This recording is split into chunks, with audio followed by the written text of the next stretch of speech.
We all have a spiritual light. And what happens when you do spiritual practices and work on yourself is that light begins to shine. And when the light is shining brightly enough, it attracts the attention of a spiritual being or teacher with whom you have a link. And then he finds you. You know, we think it's about us finding a teacher. It's actually the responsibility of the teacher to find those disciples who belong to the path. And when I first came to America, I don't have to do it anymore, I spent 6 years traveling around America finding the people who belong to this path at that time.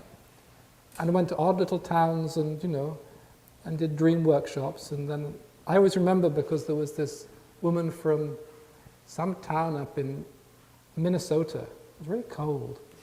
And her husband ran a hardware store. She was an ordinary person from Minnesota, and she came to this dream workshop, and she had this dream about these old men with long white beards, and they were carding wool.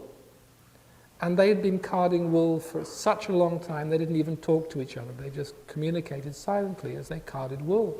And she said, what's that? And,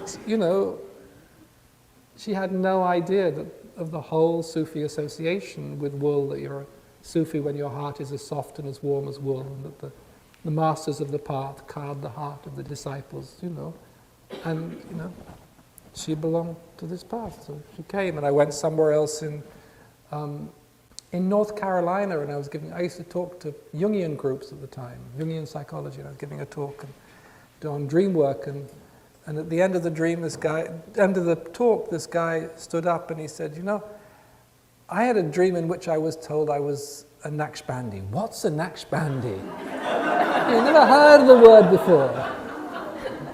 And so, I spent 6 years traveling around America finding the souls that belonged to this path, and it was my responsibility to find them. They couldn't. They didn't even know there was a path. Never occurred to them.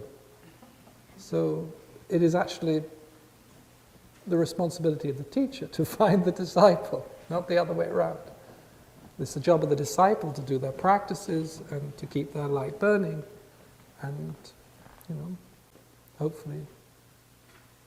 There's a law, there's spiritual law. We don't know much about spiritual laws in this culture. We think it's about us, but there is a spiritual law. And that's when the disciple is ready, the teacher appears. And now you can even find them on the internet.